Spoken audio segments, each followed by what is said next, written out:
What's up, everybody? Welcome back to the Presleevables March of the Machine edition. I'm your host, Cedric Phillips, at Cedric A. Phillips on all of the things. And I'm joined, as usual, by Patrick Sullivan at Basic Mountain on Twitter. Patrick, the blue cards were a bit of a struggle. The black cards, not so much. Definitely at the high rarities. There's a lot of really appealing, cool designs. I think a lot of power there, too. So the blue side was a little bit of pulling teeth. No such problems this time.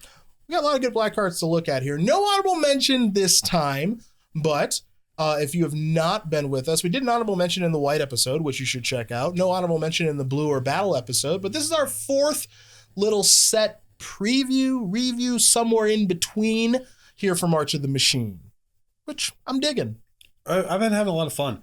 And it's been a while since I've really gone through the spoilers with this sort of eye for it. So it's been fun kind of engaging with the spoilers, like kind of how I used to as a competitive player. It's been fun. Oh, now, do remember that we're doing top 5 lists. I, Cedric, am doing a top 5 list based off of competitive and constructed cards. He, Patrick, is doing a top 5 list based off of what I believe to be the best designs. Combination of playing well, telling a cool story, being different than the type of things that we see that are similar, creative or novel ways of making the play pattern better or solving some of the downside risk. Just kind of my professional eye. And at times there is, of course, a little bit of overlap. With that in mind, we're going to start things off with number 5. For Patrick, your pick is? My pick is Pile On. Pile On is 3 and a black, so 4 mana instant with Convoke, so it's oftentimes going to be cheaper than that. Destroy target creature or planeswalker. Surveil 2. So obviously super nuts and boltsy. A lot of things here that I like about Convoke. Often the incentives are sort of just do something to flood the battlefield with tokens or cheap creatures, and then do an overwhelming proactive thing. Yep. Think of Court of Calling as sort of the classic example of that. So I like putting some rate in some Convoke cards that are about slowing down and interacting, and not just pushing the snowball further down the hill. Story here is really good. I think the act of tapping your creatures to help cast a removal spell makes you feel like your creatures were doing the thing, which is really sweet. Teaming up in some sort of fashion. Right. And I also really like Surveil 2 as, again, maybe it doesn't really come up in deck building. Maybe it's not any different than Scry, but giving a little nod to, yeah, and if you're doing some graveyard stuff, you know, maybe there's something. Maybe with Gravecrawler, there's like a thing you're doing with this kind of card. Yeah, why not? Yeah. It costs very, very little. The tone of it is better than Scry because I think a black removal spell is about surveilling and not scrying. Okay. So it seems reasonably pushed. I think this is a good card to push to give Convoke decks a reason to slow down and sort of cap themselves and not just try to do this open-ended, indefinite, do a million things and play a million tokens and try to fireball you with something kind of experience. Mm-hmm. And the story's great. So love this design. That's his number 5. My number 5 for constructed and competitive gameplay is Collective Nightmare. 2 and a black. So 3 mana instant. Convoke. Target creature gets -3/-3 until end of turn. This speaks a little bit towards your game design stuff that you just mentioned, in which it's not just rolling downhill. Yeah. You know, you're interacting with a creature. -3/-3 isn't the most powerful removal spell we've ever seen, but this one, I think a lot of decks is going to kind of be free or going to cost a single mana. Magic, how it is created nowadays, it is less so about having creature-less decks and more about having the right creatures or a lot of creatures in your deck. So I think what's going to be kind of unique about this is, one, it can be played when you're tapped out, depending on how you are going about the game. And then it can also, because it's a minus effect, it can allow you to win combat sometimes, and just, I don't know, it just seems like it's cheap enough and good enough, and it also lets you double spell pretty easily too. And there's something cool about a Convoke card that you can play around. Been talking about a lot about the Convoke is kind of interesting because on reactive cards, because the opportunity cost of leaving it up is not just mana, it's your mana and your creatures and how that shifts over turn to turn. So it's not, Pile On, for example, there's not a lot of playing around that design. Yeah. I think it's still a cool card, but this actually has a moment of like, okay, that's on my radar right now.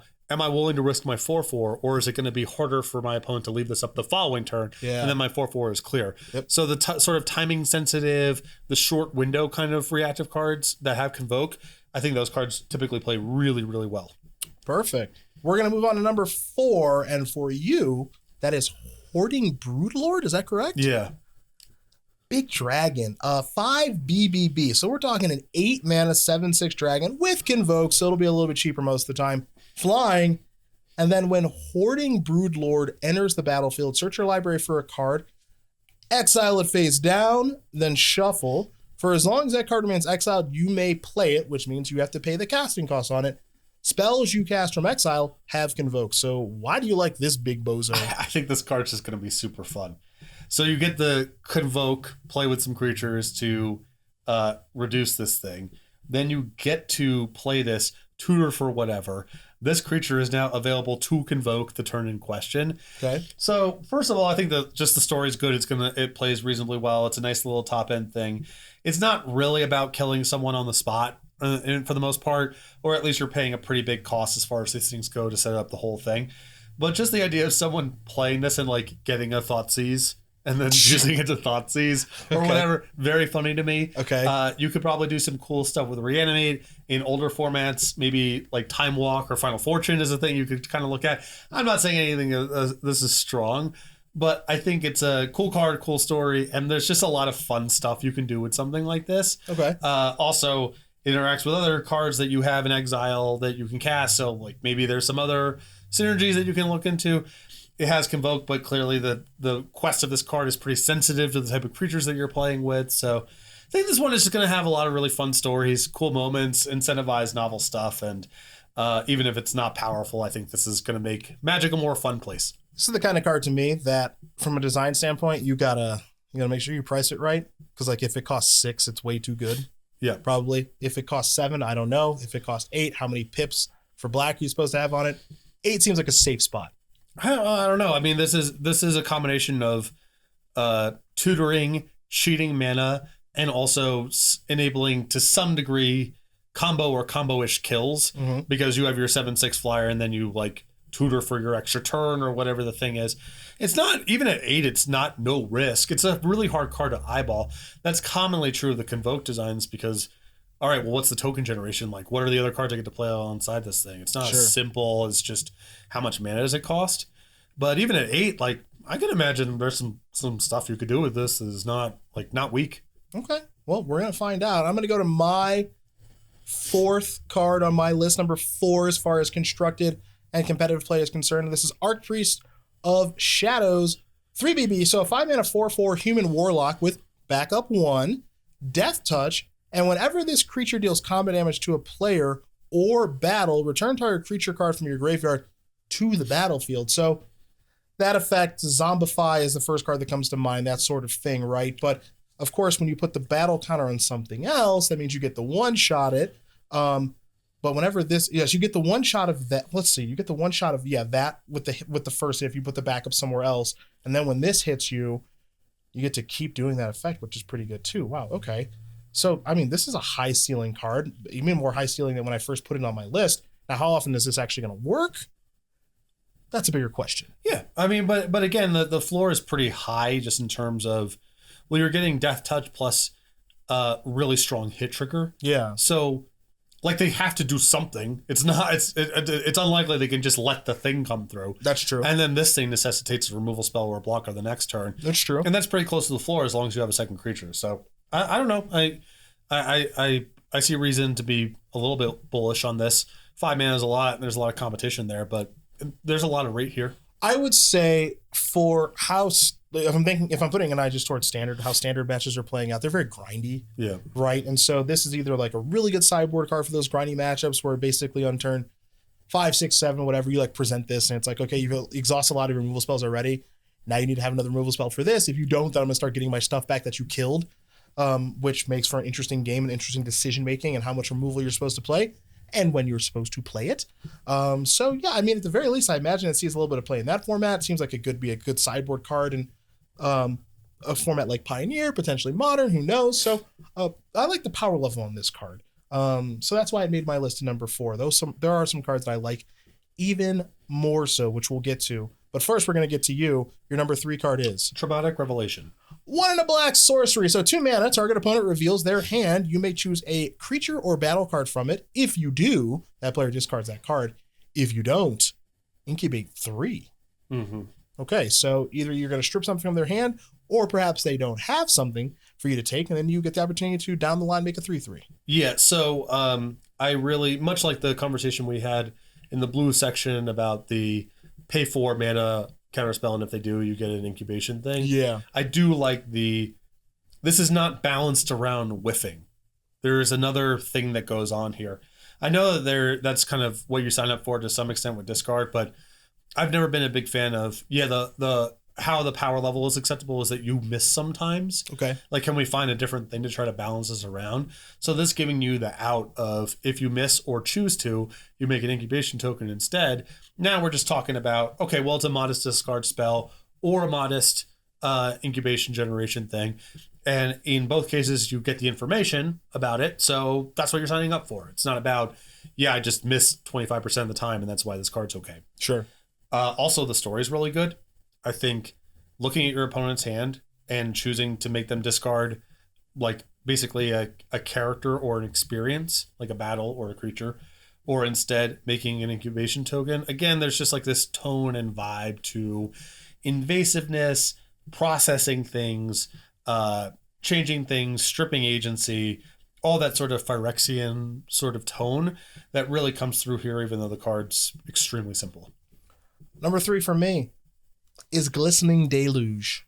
1 BB sorcery. So for 3 mana, all creatures get -1/-1 until end of turn. Creatures that are green and or white get an additional -2/-2 until end of turn. This is pretty pushed. Normally, you were used to seeing this effect. First card that comes to mind is Naturally Infest, which is just 3 mana, -2/-2 to everything, right? Now, we have seen cards at that same cost that do give -3/-3 sometimes. First one that comes to mind is Memory Serves, which is Vengeance, which is you name a creature type, and then those get -3/-3. It was very good against goblins and historic. Okay, fine. This one is a little bit more pushed insofar as, all right, on base level, stuff's getting -1/-1. Depending on the format, that can be main deckable, but if the opponent's playing green or white cards, this is 3 mana, give those things -3/-3, which is going to kill basically everything in the early game. And it's a huge jump, too, because you can find 3 toughness for 2 or 3 mana if you're really looking for it. If you want to be better against Infest. Finding 4 toughness for 2 or 3 mana, much, much harder. Yeah. Yeah, this seems like a very strong sideboard card against the people you'd imagine it would be good against. Yeah, that's basically exactly it, right? Like, this is not really ever going to be a main deck card. Format would have to be very strange for it to be a main deck card. But this is like just a really, really good sideboard card. And that's one of the things that I've been kind of slowly adding to my lists here are just, they've clearly designed some cards that are going after specific colors. Now, it is humorous because in some of our episodes of the Presleevables already, we've talked about hosers ad nauseum. These are better ways of doing hosers, but these are still pretty powerful. Well, I don't mind hosers necessarily. It's just, is the game still playable after this card is cast? Here, yeah, sure, of course. It's Wrath. Maybe it's one-sided, maybe it's really good. It's not chill or choke. Like, we're still just playing. And then let's assume that you're playing a green and white deck. Are there cards that you could choose to play to make yourself better against this? Yeah, definitely. Just bigger creatures are resistant to this. That's very different than Perish, which does not matter any of the characteristics. So it's not that I'm opposed to color hosers out the gate, like philosophically. It's more, can we at least narrow this in on a particular type of person and not just whammy button someone for playing green? Sure. And this is, to me, this is the right way to do it. Super strong, no doubt about it. And even plausibly like a main deck card in certain formats if there's a lot of value in -1/-1 at a baseline. But this is the type of color hoser that I think this is the way you're supposed to do it. We're going to number 2 for you. Yeah. You picked the Archpriest of Shadows, which I've already gone over once, but it's so nice we'll go over it twice. 3 BB, 4/4, Human Warlock. Again, backup 1, Death Touch. When this creature deals combat damage to a player or battle, return target creature card from your graveyard to the battlefield. Now, I liked it for competitive play. You like the design of this card. I do. I think the story is really great. I appreciate the fact that it is a reanimation enabler that isn't about dump the thing in your graveyard and cast a spell. There's like a mission that you have to go on to make it happen. It becomes much easier if you have another creature in play ahead of time.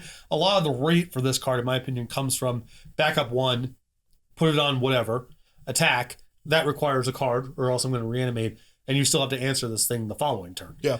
So it moves the incentives on the reanimation experience into something that's a little bit more mid-rangey and a little bit more interactive and a little bit more actually playing creatures along the way, and not really an enabler for the do nothing and kill you out of my graveyard kind of experience. Yeah.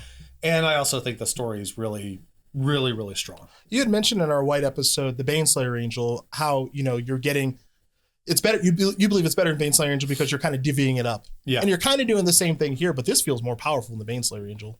Well, I mean, the ceiling here is much higher. Yeah, let's go with that. This requires way more work. That's true. Your Baneslayer against your mono red opponent that we went over the other day is going to be like, okay, well, either option you choose, I'm dead. Sure. This one you have to at least get something decent in the graveyard and also have a creature that's ready to go to turn it into a thing. But the ceiling is much higher for sure. Okay. Number 2 for me on the power level constructed territory, is Bloated Processor. So for 2 and a B, 3 mana, you get a 3/2 Phyrexian. You get to sacrifice another Phyrexian. First time I read this, I thought it was sacrifice any creature. Sacrifice another Phyrexian, put a +1/+1 counter on Bloated Processor. When Bloated Processor dies, incubate X, where X is its power. Did a little dabbling looking for Phyrexian cards. Turns out there's a lot given what's been happening in Magic recently. Skrillex' Hive, plenty of creatures of just Phyrexian ilk from toxic strategies, and coming from Phyrexia all will be one, and of course from this set as well. If you want to dabble back even further, you want to get into the changeling nonsense, okay, you can do that. Mirrex, I believe, makes Phyrexian mites if memory does serve. So this is like kind of a build around for that style of deck. But you also get paid out in a real way too, because when this thing dies, you get a little something for its troubles. So I'm digging this from like a power level perspective, and a little spoiler alert, because we're going to transition in this nicely. This is number 1 on your list for design. Yeah, I love this. So I really like that it is a creature type matters enabler that doesn't really suggest that your deck is nothing but Phyrexians, because there is a diminishing return on, well, first of all, not every creature that I play over the course of the game I want to sacrifice. Some of them I want to be doing stuff. And 2, like, what's the difference between a 7/7 incubator token versus 8/8 versus 9/9? At a certain point, we're not really talking about anything. Okay. So it definitely encourages you to play with some Phyrexians, for sure, but there is a diminishing return. It's not like Goblin King and 40 goblins. Yep. You could do it that way if you wanted to, but the card doesn't like demand that of you to make it good. You could also play it with no Phyrexians, and it's just like kind of a plausible like curve filler, some resistance to removal type of thing. And again, the story here is really strong. I mean, this just the tone of this feeling like it's swallowing things and sort of like incubating them, and then spits out the incubation when it dies. Again, this is just another design that I really appreciate, because it's not like, I would not describe it as a Vorthos card. Like, it's not starting from the position of how do we convey a story. It is pretty mechanical, but the tone of the card, the way that it works, there's a story there. And I think that's true of a lot of the incubator designs in the set that I like a lot. I think is a good thing that this is not sacrifice another creature. No, this seems outrageous.